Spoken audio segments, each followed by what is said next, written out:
कहानी की शुरुआत हुआंग जिन से होती है, जो अपनी बीमार दादी के लिए दवाइयां लेकर ओल्ड एज होम जा रहा था। लेकिन रास्ते में तेज रफ्तार से आती एक लग्जरी स्पोर्ट्स कार उसे जोरदार टक्कर मार देती है। इस हादसे में उसकी दोनों टांगें बुरी तरह टूट जाती हैं। सबसे हैरानी की बात यह थी कि कार में बैठे अमीर जुड़वा भाई बहन उसकी मदद करने के बजाय वहां से फरार हो जाते हैं। गंभीर चोटों के बावजूद हेवेंग जिन किसी तरह अस्पताल पहुंच जाता है। उसकी आंखों के सामने सब कुछ धुंधला होने लगता है, लेकिन उस वक्त भी उसे अपनी जान की नहीं बल्कि अपनी दादी और अपने फुटबॉल करियर की चिंता थी। दरअसल उसी दिन उसका चयन कोरिया के सबसे बड़े फुटबॉल क्लब में हुआ था। वह यही खुशखबरी अपनी दादी को देने जा रहा था, लेकिन उन दोनों अमीर जादों की लापरवाही ने उसकी पूरी जिंदगी बदल दी। अस्पताल में उसकी हालत बेहद नाजुक थी, इसलिए डॉक्टर बिना देर किए उसकी सर्जरी शुरू कर देते हैं और पूरी कोशिश करते हैं कि किसी तरह उसकी जान बच जाए। उधर एक्सीडेंट करने वाले जुड़वा भाई बहन अपने रसूख का इस्तेमाल करना शुरू कर देते हैं। सबसे पहले वे हादसे वाली जगह की सीसीटीवी फुटेज डिलीट करवा देते हैं। फिर एक भ्रष्ट पुलिस अधिकारी को फोन करके साफ आदेश देते हैं कि अगर इस एक्सीडेंट की कोई शिकायत आए तो उसे दर्ज ही न किया जाए। इसके बाद सड़क से हर सबूत भी मिटवा दिया जाता है ताकि उनके खिलाफ कुछ भी साबित न हो सके। हालांकि ये सब उन्होंने अपने पिता चेयरमैन पार्क ताइसो से छिपा कर किया था। पार्क ताइसो चोसंग ग्रुप के चेयरमैन थे, जो कोरिया की सबसे बड़ी कंपनियों में गिनी जाती थी। उन्हें अपनी कंपनी की प्रतिष्ठा सबसे ज्यादा प्यारी थी। हालांकि बिजनेस के अलावा उन्हें महंगी स्पोर्ट्स कारों का भी जबरदस्त शौक था। हर रात वह अपने निजी गैराज में जाकर अपनी कारों को खुद देखते थे। उनकी सबसे पसंदीदा कार वही थी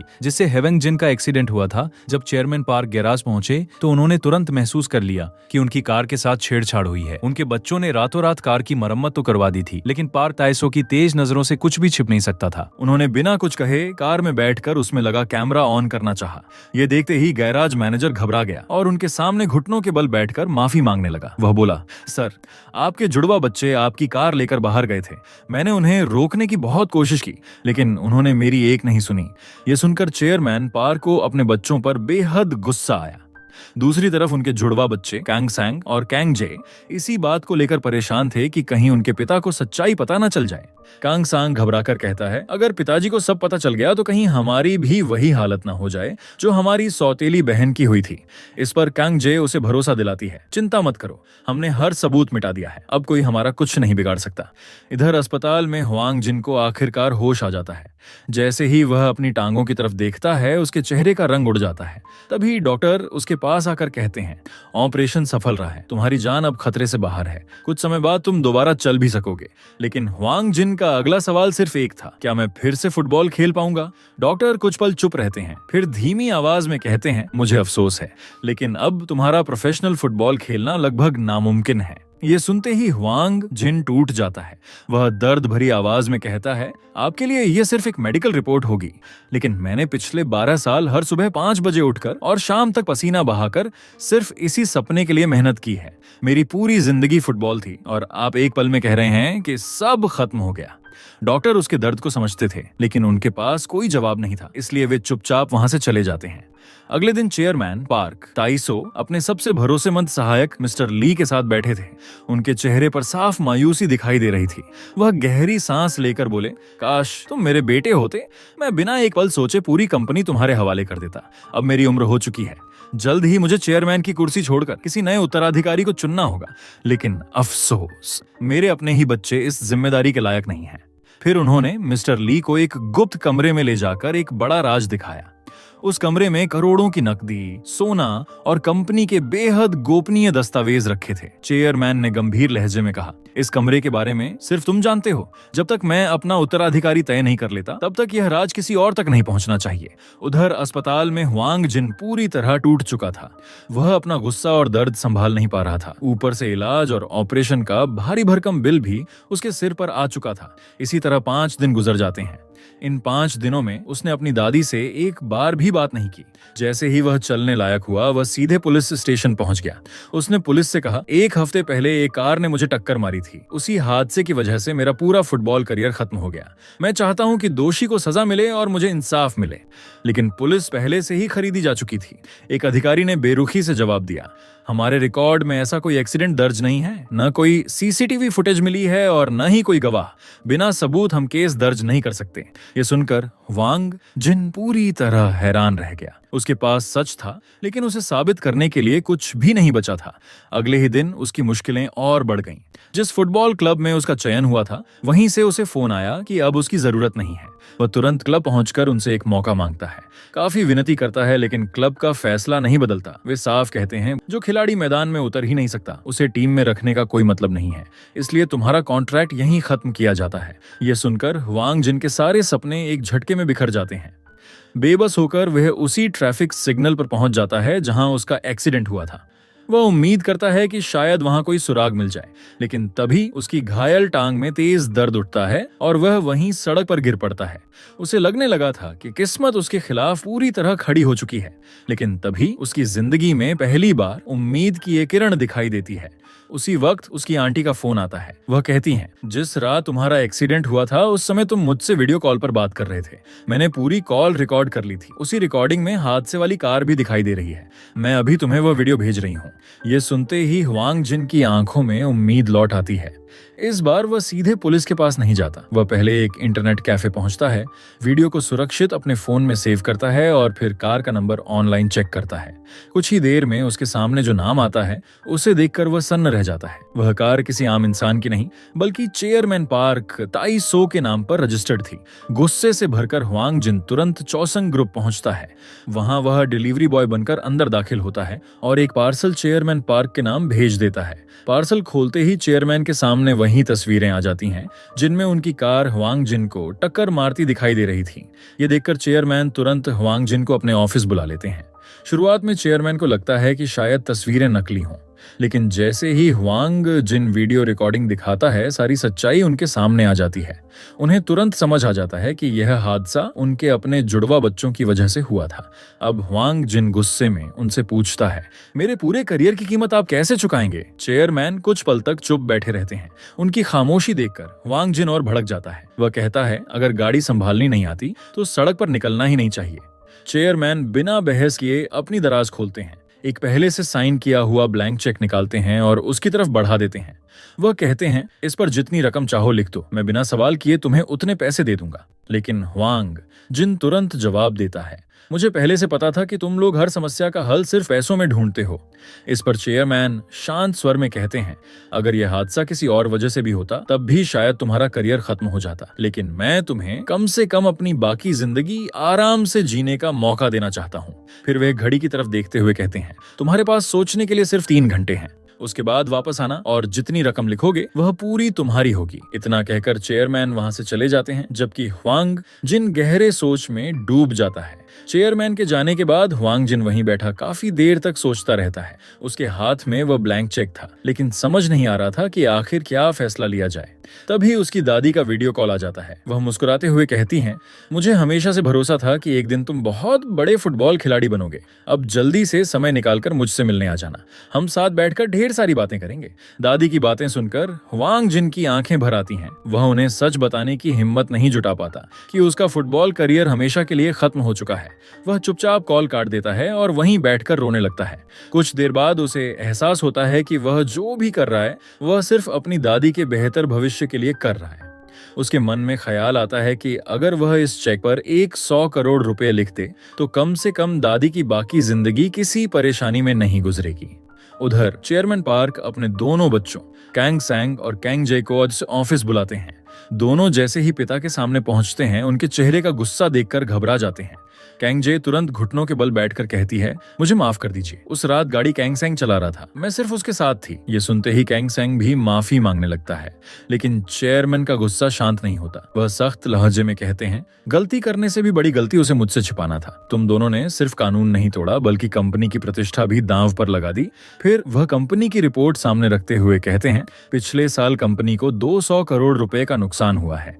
अगर यही हाल रहा तो चोसंग एक दिन टॉप कंपनियों की सूची से भी बाहर हो जाएगी। कुछ पल रुकने के बाद वह अपना अंतिम फैसला सुनाते हैं, आज से तुम दोनों का इस घर और मेरी संपत्ति से कोई रिश्ता नहीं रहेगा। आज शाम तक तुम दोनों मेरा घर छोड़ दोगे और आगे से मेरी एक भी संपत्ति पर तुम्हारा कोई अधिकार नहीं होगा। यह सुनकर दोनों भाई बहन के पैरों तले जमीन खिसक जाती है।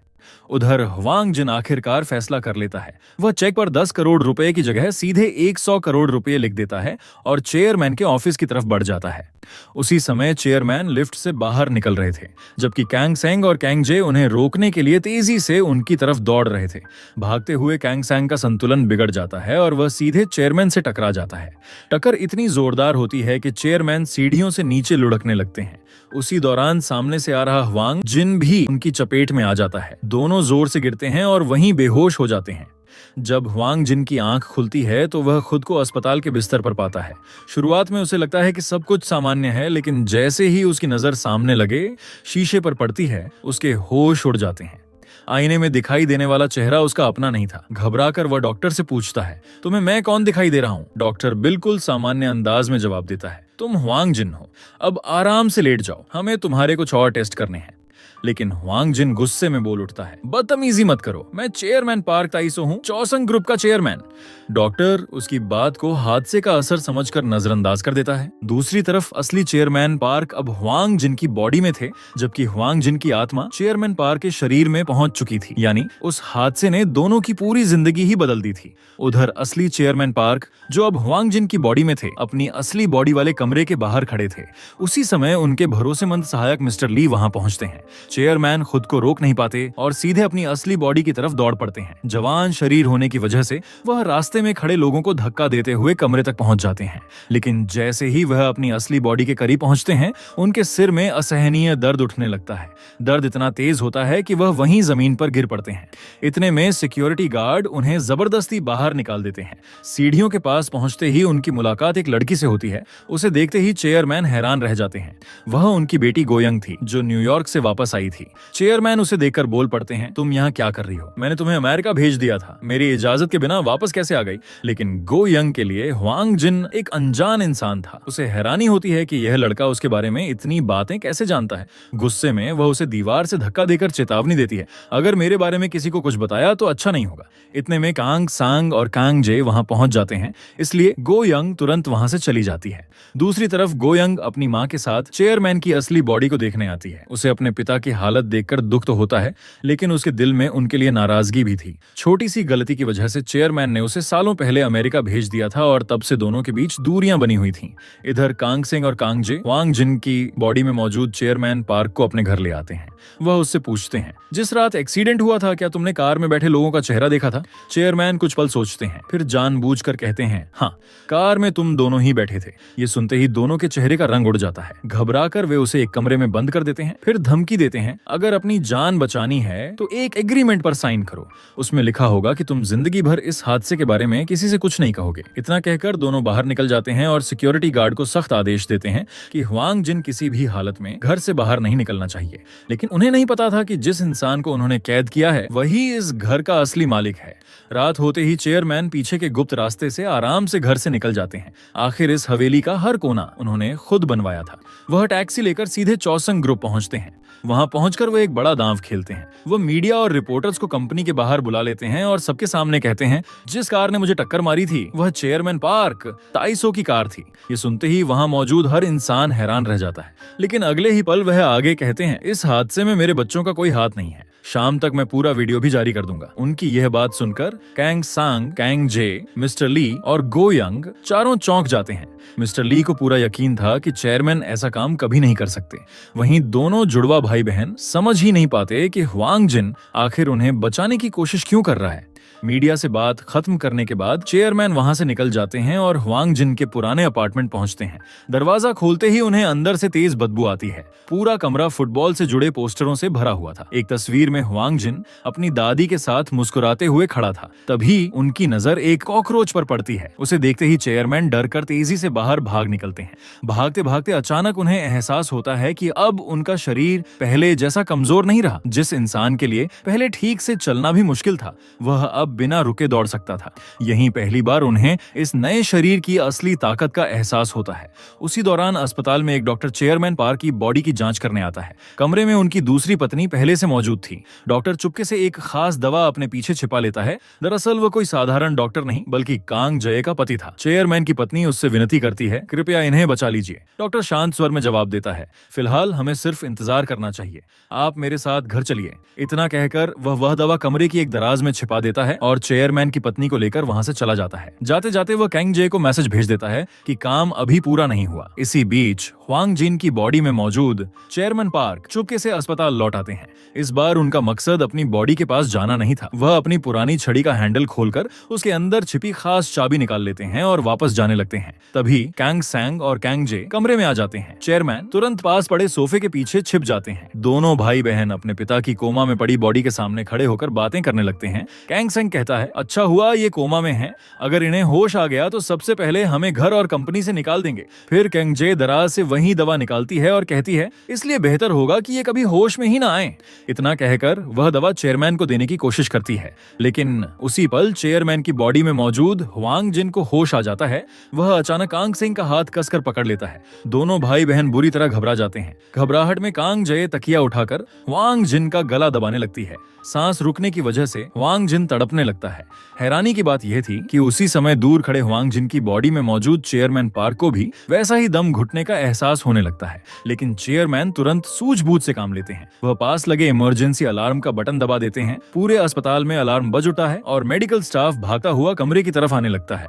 स्थिति बिगड़ती देख कैंग जे जल्दी से दवा छिपाती है। कैंग सांग को लेकर वहां से निकल जाती है। जैसे ही हुआंग जिन की जान बचती है, उसी पल चेयरमैन पार्क को भी राहत महसूस होती है। अस्पताल से बाहर निकलते ही चेयरमैन पूरी तरह टूट जाते हैं। उन्हें पहली बार अपनी आंखों से अपने ही बच्चों का असली चेहरा देखने को मिला था। रोते हुए वह बुदबुदाते हैं, काश मुझे यह दिन कभी देखना ही न पड़ता।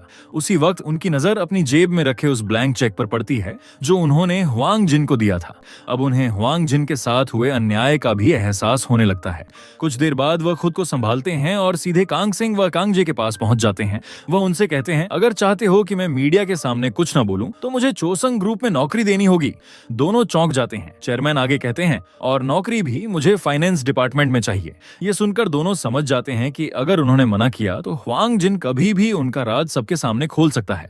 मजबूरी में वे उसे कंपनी के फाइनेंस विभाग में नौकरी दे देते हैं। कंपनी में नौकरी मिलने के बाद हुआंग जिन की बॉडी में मौजूद चेयरमैन पार्क का सामना एक बार फिर मिस्टर ली से होता है। मिस्टर ली उसे देखते ही कहते हैं, मैं चेयरमैन पार्क को अच्छी तरह जानता हूँ। अगर उनसे कभी कोई गलती भी हुई होती तो वह उसे छिपाकर भागते नहीं, वह खुद सामने आकर अपनी जिम्मेदारी निभाते। उनकी बातें सुनकर चेयरमैन अंदर ही अंदर भावुक हो जाते हैं। उन्हें पहली बार एहसास होता है कि इस दुनिया में अभी भी कोई ऐसा इंसान है जो उन पर आंख बंद करके भरोसा करता है, लेकिन अपनी पहचान छिपाने के लिए वह जानबूझकर मिस्टर ली से रूखा व्यवहार करते हैं और वहां से चले जाते हैं। अगले दिन चौसंग ग्रुप में उनका पहला ऑफिस डे था। पूरा दिन काम करने के बाद रात में वह चुपके से चेयरमैन वाले पुराने ऑफिस में पहुंचते हैं। अंदर जाकर देखते हैं कि उनकी सारी तस्वीरें दीवारों से हटाई जा चुकी थीं। ऐसा लग रहा था जैसे उन्हें कंपनी के इतिहास से ही मिटा दिया गया हो। इसके बाद वह अपनी छड़ी के हैंडल से उस गुप्त कमरे का दरवाजा खोलते हैं। कमरे के अंदर पहले की तरह नकदी, सोना और जरूरी दस्तावेज सुरक्षित रखे थे। वह वहां से कुछ पैसे, थोड़ा सोना और 7 स्टार होटल का एक VIP एक्सेस कार्ड लेकर बाहर निकल जाते हैं। इसके बाद वह उसी होटल में रहने लगते हैं जहां उन्हें हर जरूरी सुविधा आसानी से मिल जाती है। अगली सुबह होटल स्टाफ उनके लिए नए कपड़े, घड़ी, मोबाइल और बाकी जरूरी सामान लेकर आता है। तैयार होकर वह दोबारा चौसंग ग्रुप पहुंचते हैं। फाइनेंस डिपार्टमेंट में पहुंचते ही उनकी नजर गोयंग पर पड़ती है जो वहीं नौकरी कर रही थी। उसे बिल्कुल भी अंदाजा नहीं था कि हुआंग जिन की बॉडी में उसके अपने पिता मौजूद हैं। गोयंग हमेशा की तरह उसे अनौपचारिक अंदाज में बुलाती है। ये सुनकर चेयरमैन तुरंत नाराज हो जाते हैं। वह सख्त लहजे में कहते हैं, अपने सीनियर से बात करने की भी तमीज नहीं है क्या? उनकी बात सुनकर पूरे ऑफिस का ध्यान उनकी तरफ चला जाता है। गोयंग को सबके सामने हुई ये बेइज्जती बिल्कुल पसंद नहीं आती और वह बिना कुछ कहे वहां से चली जाती है। इसी तरह 2-3 दिन गुजर जाते हैं। फिर एक दिन कंपनी के सभी बड़े अधिकारी एक अहम मीटिंग के लिए इकट्ठा होते हैं। उसी मीटिंग में हुआंग जिन और गोयंग भी मौजूद थे। सबके सामने हुआंग जिन अचानक एक प्रस्ताव रखता करता है। वह कहता है अगर हम इन 3 सहायक कंपनियों को चोसंग ग्रुप से अलग अलग कर दें तो कंपनी को करीब 300 करोड़ रुपए का फायदा होगा, लेकिन अगर ऐसा नहीं किया गया तो नुकसान लगातार बढ़ता रहेगा। उसके मुंह से ये बात सुनते ही कैंग संग के चेहरे का रंग उड़ जाता है। दरअसल जिन 3 कंपनियों का जिक्र हुआ था वे गुपचुप तरीके से उसी के नियंत्रण में थीं। वहां होने वाला सारा घोटाला और गैर कानूनी मुनाफा सीधे उसकी जेब में जाता था। ये राज अब तक सिर्फ चेयरमैन पार्क को ही पता था। इसी वजह से कांग सांग के मन में शक पैदा हो जाता है कि आखिर हुआंग जिन को यह सारी गोपनीय जानकारी कैसे पता चली। यहीं से उसके मन में हुआंग जिन के खिलाफ एक नया संदेह जन्म लेता है। मीटिंग खत्म होते ही कांग सिंह का शक और गहरा हो जाता है। उसे समझ नहीं आ रहा था कि फाइनेंस डिपार्टमेंट में नया आया एक साधारण कर्मचारी कंपनी के इतने बड़े राज्य कैसे जानता है। उधर चेयरमैन पार्क भी अब चुप बैठने वालों में से नहीं थे। उन्होंने तय कर लिया था कि वह अपने बच्चों और कंपनी में चल रहे हर भ्रष्टाचार का सच धीरे धीरे सामने लाकर रहेंगे। इसी बीच कंपनी के कई पुराने रिकॉर्ड्स की जांच करते हुए उन्हें एक के बाद एक कई गड़बड़ियां दिखाई देने लगती हैं। फर्जी खर्चे, गायब पैसे और नकली ट्रांजैक्शन साफ बता रहे थे कि लंबे समय से कंपनी को अंदर ही अंदर लूटा जा रहा था। चेयरमैन को अब पूरा यकीन हो चुका था कि कांग सिंह सिर्फ अयोग्य ही नहीं बल्कि कंपनी का पैसा भी हड़प रहा है। दूसरी तरफ गो यंग भी हुआंग जिनके अजीब व्यवहार पर नजर रखे हुए थी। उसे बार बार महसूस हो रहा था कि इस लड़के की बातें और सोच किसी आम इंसान जैसी नहीं है। उधर कंग जे अपने भाई से कहती है, मुझे लगता है ये लड़का हमारे लिए बहुत बड़ा खतरा बन सकता है। अगर इसे ज्यादा दिन जिंदा छोड़ा तो ये हमारी सारी सच्चाई बाहर ले आएगा। कंग संग भी उसकी बात से सहमत हो जाता है। दोनों फैसला करते हैं कि अब हेवांग जिन पर हर समय नजर रखी जाएगी, लेकिन उन्हें बिल्कुल अंदाजा नहीं था कि जिस इंसान को वे खत्म करने की योजना बना रहे हैं वो असल में उनके अपने पिता ही हैं। दूसरी ओर चेयरमैन पार्क शाम को फिर अपने गुप्त कमरे में पहुंचते हैं। वहां रखे जरूरी दस्तावेजों को देखते हुए उन्हें एहसास होता है कि आने वाले दिनों में उन्हें बहुत सावधानी से कदम उठाने होंगे। अगर उन्होंने एक भी गलती की तो न सिर्फ उनकी पहचान उजागर हो जाएगी बल्कि चोसन ग्रुप भी पूरी तरह कंग संग और कंग जे के कब्जे में चला जाएगा। इसी सोच के साथ चेयरमैन अपने अगले कदम की तैयारी शुरू कर देते हैं, जबकि दूसरी तरफ उनके अपने बच्चे उन्हें रास्ते से हटाने की नई साजिश रच रहे थे। यहीं इस हिस्से का अंत होता है। अगर आपको ये रिकैप पसंद आया हो तो वीडियो को लाइक जरूर करें। अगर आप इस चैनल पर नए हैं तो ऐसे ही शानदार ड्रामा और मूवी रिकैप्स देखने के लिए चैनल को सब्सक्राइब कर लें और बेल आइकन दबाना बिल्कुल ना भूलें ताकि हमारी आने वाली हर नई वीडियो की नोटिफिकेशन आपको सबसे पहले मिल सके। मिलते हैं अगली वीडियो में, तब तक के लिए धन्यवाद।